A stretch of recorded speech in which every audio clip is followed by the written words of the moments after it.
This content is brought to you by Uphold, which makes crypto investing easy. I've been a user of Uphold since 2017. They're one of my go-to exchanges. You can buy, sell, and trade cryptocurrencies on Uphold. You can also trade precious metals and equities. They have 10 plus million users, 250 plus cryptocurrencies, and they're available in 150 countries. As with all exchanges, you can buy and sell on them, but I highly recommend you custody your own crypto, not your keys, not your coins. If you'd like to learn more about Uphold, please visit the link in the description. Welcome back to the Thinking Crypto podcast, your home for cryptocurrency news and interviews. With me today is Greg Dickerson, and we're going to talk all things the Fed, inflation, Bitcoin, crypto, and much more. Greg, great to have you back on. Hey, Tony, thanks for having me. Good to see you again. Greg, I was thinking about, when we first started, doing these interviews, and we've been talking, boy, is it over a year now or closer to a year? And, we've been tracking the cycles and how the markets have been moving. And lo and behold, we're here in 2023, and Q1 is over. And we got CPI data today, came in lower than expected. What are your thoughts on the data and what you see the Fed may be doing in the coming months? Yeah, so it was in line with expectations. Inflation is creeping down in some areas with what they're measuring. We still have a risk with oil. If oil spikes, that's going to put pressure. New cars came down a little bit, so that's kind of what helped skew the numbers. But we're seeing potential for that to spike again. We're seeing used cars spike again. So we're still in that teeter-tottering inflation mode, but we're down from 9 to 5. So that's good. In terms of where we want to be, the Fed is most likely still going to hike 25 basis points in May. With the jobs market as strong as it is, and with inflation still being at 5% and their target being 2, they're still going to go ahead and hike that 25 basis points, but that might be the last one. So, the minutes that are coming out, or that, by the time people are watching this have come out, are probably just, going to say the same thing that they've already said. So no surprises there. But what's going to be really important at the next Fed meeting, not only the rate hike, but what they say about forward guidance. That's going to be the most important thing there. And it's like you said, it's business cycles. So it's liquidity and business cycles. And the way the cycles work is when the economy is running hot and inflation starts to creep up, the Fed has to slow down the economy. They have to, tighten credit, pull liquidity out of the markets, and slow things down, so that inflation can come back down, because it's 50 or 60% of the population is the one that's at the most risk. They have no savings. They're one car repair away from bankruptcy, or not making their mortgage payments or their rent payments. So that's a lot of people out there. So that's who the Fed has in mind when they're making policy decisions. They're not thinking about banks of Wall Street that you see out on CNBC crying for the Fed to pivot and cut rates and all that because their portfolios are suffering. They're trying to keep people from marching in the streets because they can't buy bread and eggs and milk for their kids and their family. I think that's what we're looking at. We're heading in the right direction on all things. The Fed is trying to orchestrate a soft landing or a no landing, meaning avoiding a recession and something else breaking in the system. The big thing that a lot of people thought was going to create a catalyst for a pivot were the banks, but that wasn't a breaking of the system. That wasn't systemic.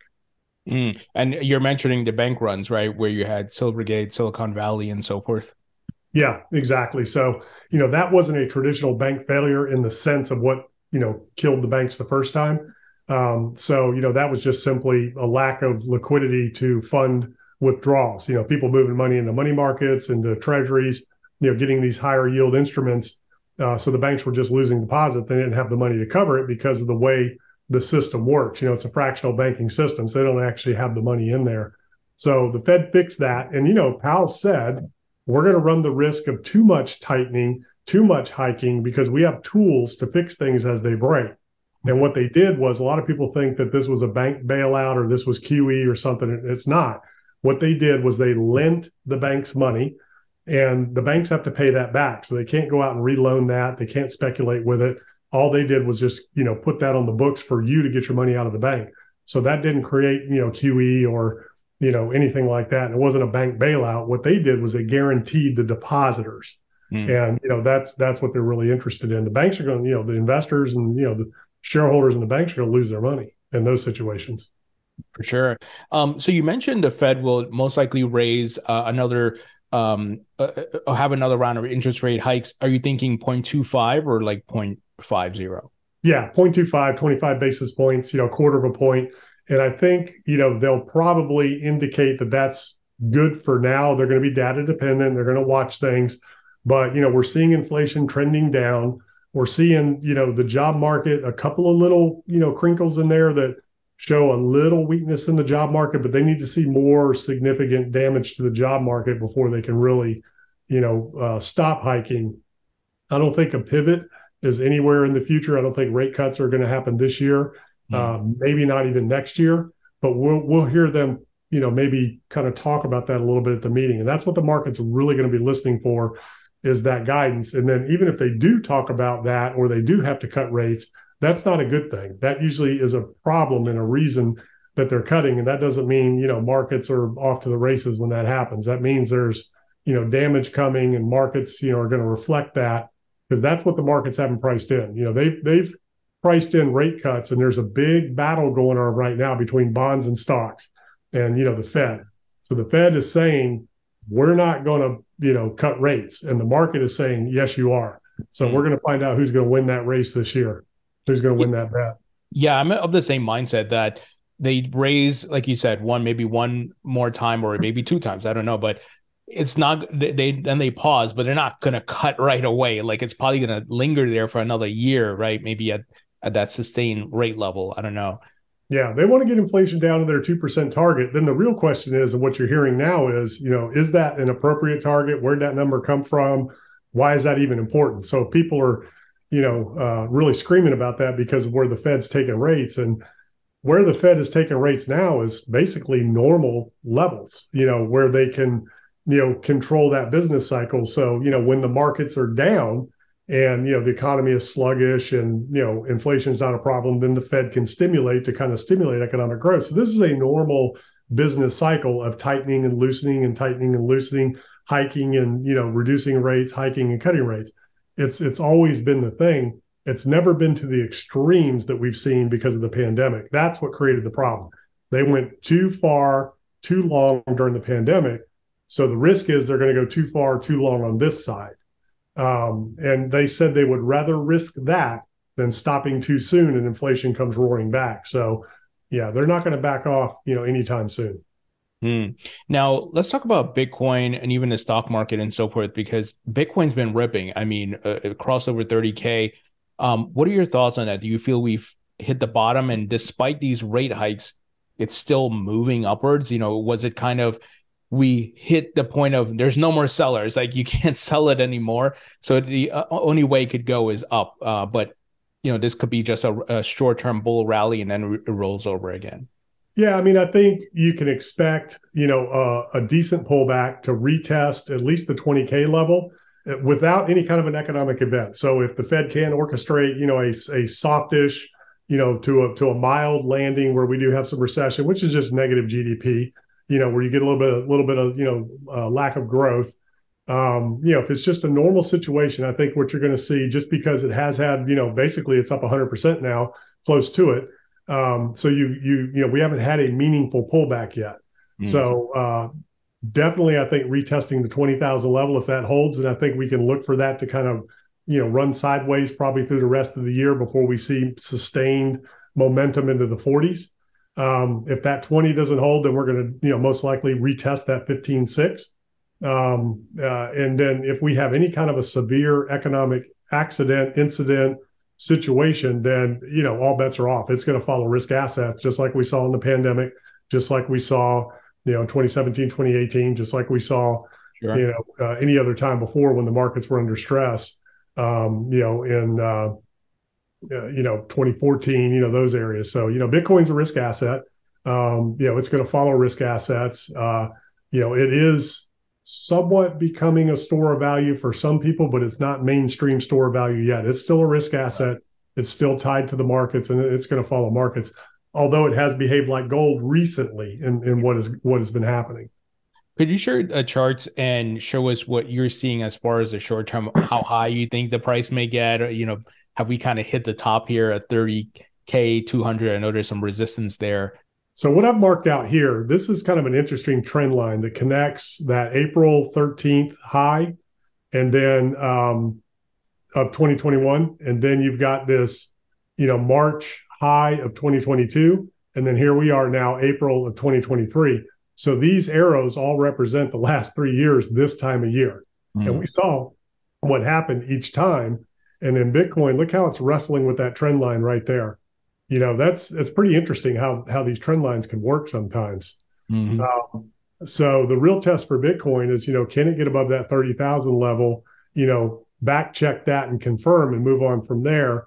And again, we haven't seen a meaningful pullback from this level at all to really test, this major last higher low right here at, 19.7. And that's kind of a lot of times, what Bitcoin will do, what cryptos will do, what stocks will do. They'll go, recheck that last higher low. And if you go back here, to the 2017, 2018 timeframe, here's April right here. I marked out April in these timeframes, and here's where it started to make the move up, but it ultimately rolled over and back checked, but that was the pandemic. Sure. So it came back down. I don't think it would have. I think we were off to a new bull market right here, which would have been, well, actually more like right here. The news about the pandemic in Asia started coming out in February of 2020 before it hit the United States. I think really we were right here, July of 2019. We would have kept going, on from here into the new bull market had it not been for the pandemic. The question is, without the $2 trillion pumped into the market here, how far would it have gone? That we don't know. This is definitely, liquidity driven, this whole cycle. But, it's really interesting looking at these, last time frames here. And then after this last fall off, Bitcoin did come back, and kind of put a double bottom in here, which, some people argue this is kind of what it did here, first bottoming at 17.6 and then double bottom check at 16. But usually it doesn't go lower on a double bottom check. It comes up a little bit higher, which could have been right in here, in that December timeframe at 16.3. That could have been your double bottom. Then we're off to the races. We got a meaningful pullback and then up here. So there's a couple of different ways you could look at this. If things continue to go well, we don't have any accidents, there's no big economic situations, Bitcoin could consolidate in this area for a little while between, this 29, 27 area and 32,000, which would be the top of this range, that we put in back in May of 2022. And I expect Bitcoin to come up and test that 32,000. I think before it's all said and done, before we get a big pullback, it could pop up and test that 32,000 level and then get another pullback, and then it could go on from there if, everything is okay. Sure. And are you seeing like maybe a 2019 type rally where it's like a retracement move? It's not to new all-time highs, but it's to, a rally to a certain Fibonacci level or whatever it may be. Yeah, kind of like right in here. Mm-hmm. Yeah, and that was, let's see what that was. Yeah, that was right at the 618. So, if something like that occurred right here, it depends on where you take that from. If you go from here, 618, that puts you right back around that 48,000 level from, the peak back in 2021. You could take it potentially from, is that kind of what you're looking at? Yeah, if something like that might play out this year. If you took it from this last level, 618 is right up at that 35,000 level. So yeah, I mean, that is a possibility. Like I said, I think we were off to the races here had the pandemic not happened, and we had a little back check, a little bit of a pullback right in this area here. And then I think that was it. We would have definitely been done had it not been for, all the news that was coming out of Asia. And everything is following suit. Ethereum's running right along with it, just kind of consolidating, sideways to up, testing the upper level of these ranges. Same kind of thing. No real meaningful pullback from this level like we got right here the last time it consolidated. I mean, that's kind of what happens. It'll consolidate, you get a little pullback, and then it either drops or it continues on. Especially in, when you're in bull market situations, price is rising, you get a pullback. Prices rise, you get a pullback. Price rises, you get a pullback. That's your stair step up of price action. The interesting thing is the Bitcoin dominance. So this is, a little bit of channel that the Bitcoin dominance has been in. It's a descending channel, and we're at the top end of that channel, but it did break out. So it's broken a pattern that it's been in for the last couple of years. There's June 21st or July 21st, upper range here didn't quite make it in October 2021, July 2021, I'm sorry, October 2021, and then right here in June of 2022. And now we're back at this level. It broke out of that channel. So if it stays here and confirms, Bitcoin could go on, but every time it's been here, it's reverted back and ran back down to the bottom of the channel. This is what's keeping your altcoin season from happening right here. Bitcoin is still running. If you want to look at the total three, same thing. A little bit more of a severe descending channel, and it has not broken out yet. So the altcoins are not quite keeping up with Bitcoin right now. So Bitcoin's stealing the show. So altcoins are going to continue to kind of bleed into Bitcoin right now. But once Bitcoin stops and goes sideways, altcoins could get a little bit of a rally. If Bitcoin pulls back, altcoins are going to continue to pull back as well. Solana's had a little bounce, but they're all kind of checking, the same type of area as Bitcoin right now off of these, consolidations. These are all daily charts that I'm looking at here. I know you're more of a trader. What's your strategy right now? I know, like, I was buying the 16, 17, 19, like DCAing from there. But what's your current strategy? So I've been in stocks, and so I'm a little different. I'm kind of like Stanley Druckenmiller, where I'll get an idea and I go all in on that idea. So I don't diversify. I don't do all these different things when it comes to trading. And this is only in bear markets like we're in, where you have a lot of volatility. So I'll make big moves with the majority, of what I'm using on one idea, one asset at one time. So for me, it's been stocks, because there's been a lot bigger moves in stocks than there has been in Bitcoin. Bitcoin hasn't really done anything, even doubling.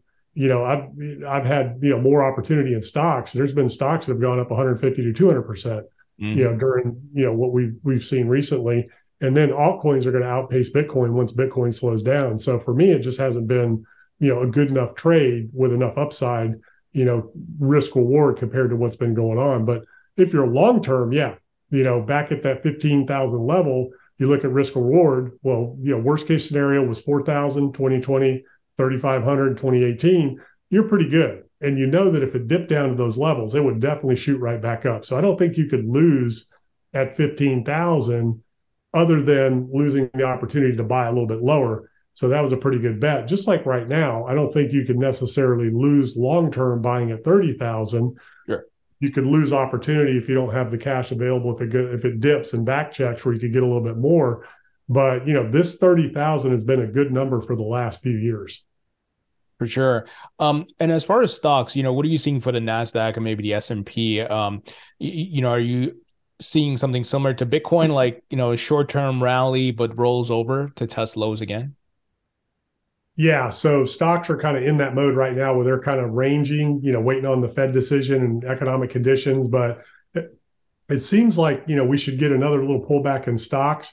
And again, it all just depends on what happens. Are we going to? So the big debate right now is recession and earnings. So what the market hasn't priced in is they haven't priced in earnings in relation to inflation coming down in the labor market of unemployment. So the conditions that the Fed needs to stop hiking and potentially cut rates are the conditions that are going to affect the markets the most. And that's what's not priced in. A recession's not priced in the market because the markets don't think there is one.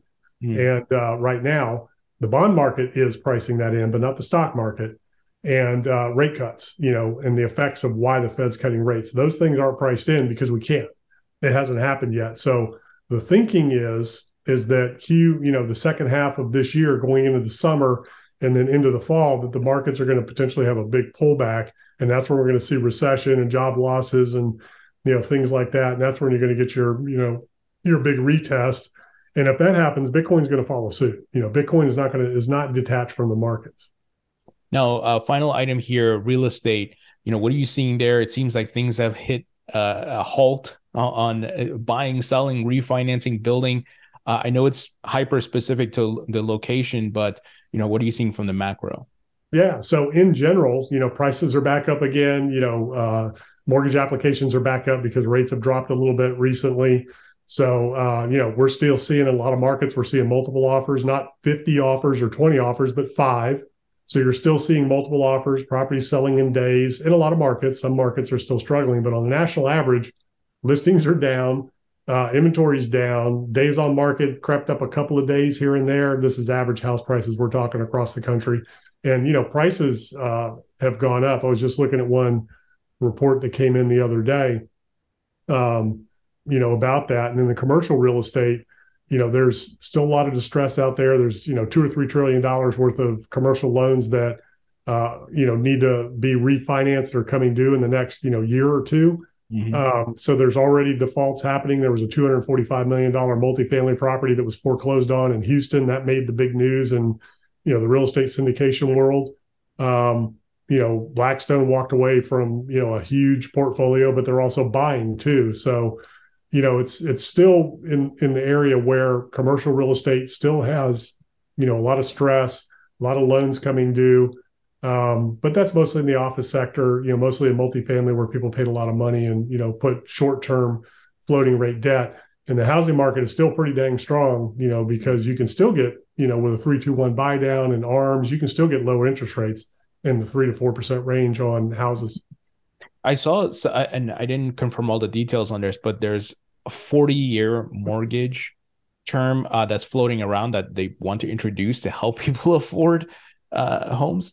Have you heard about that? Yeah, but that's not going to be available to everybody for every house. I think that's for people that are in, distress or foreclosure or getting behind. So I think it's, to refinance their existing loans. And then it might be, some lower income buyers, that kind of thing. So it's not just available for everybody anywhere. Now, final item here, the commercial real estate market, as you brought up, it's in distress a bit. Do you feel that's some sort of bubble or potential collapse, given that not everybody's back to office? I know some companies are trying to get people to go back to the offices, but I see in New York, there's a lot of empty stores, a lot of empty business offices and so forth. What do you think about that? Yeah, so that's not like a systemic event that's going to affect the economy, at scale. Most of the banks that, have those types of loan exposure, it's very minimal, in comparison to their overall loans on the books and assets. It's maybe 1 to 10% of the balance sheet of the banks. Most banks write losses into their business plan. They can take losses. I mean, they're a business, so they factor that in. And, what we're seeing is, the investors are going to get wiped out. The government's not going to bail out the commercial real estate sector. They're not going to bail out the banks that, made bad decisions, but banks really aren't at risk. They're not overly exposed to that. It's just the natural, cycle. So it's nothing like the housing market was in 08, 09. It's nothing like the banking crisis was in 08, 09. And, even though it's, several $1 trillion worth of loans over the next couple of years, most of them will get refinanced. Some of them will get sold. Some of them will get foreclosed. So it's not a systemic thing.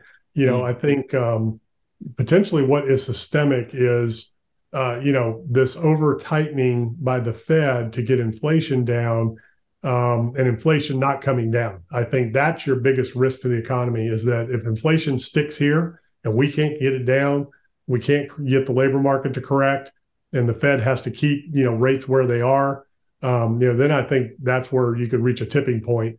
But it's pretty amazing how resilient the economy's been, how resilient, consumers have been, with everything that's going on. And there's just so much liquidity out there. And that's why markets have sustained like they have. That's why Bitcoin is doing well, because there's so much capital out there that still needs to allocate. Where are you going to put it? That's what caused the problems with the banks, putting it into treasuries, putting it into money markets. People are now, to your point, a lot of people didn't sell Bitcoin at that 15. You didn't get the shakeout that everybody was looking for. So one school of thought is, with the markets and with Bitcoin, maybe there is another shakeout to try to get those stubborn sellers, stubborn holders to sell, or maybe there's just so much liquidity out there and we avoid a big event that, markets can kind of continue on from here, So it'll be interesting to see. I mean, there's a lot of people saying we won't see new highs in the markets and, for another 10 years. Wow. And as far as building in the real estate industry, are you doing anything right now, or are you on pause? Yeah, I'm not personally working on anything. I've got, clients all around the country who are. I've been focusing on the markets, and then, I've got a tech company that I'm a co-founder in that I'm working on that, has unicorn opportunity. So those are the things that I'm personally focused on right now. But yeah, I've got clients all over the country that I'm coaching that are doing all kinds of building and development and all kinds of things. Awesome. Greg, always great information. Thank you so much for joining me. Yeah, it was good to be here. Thanks for having me.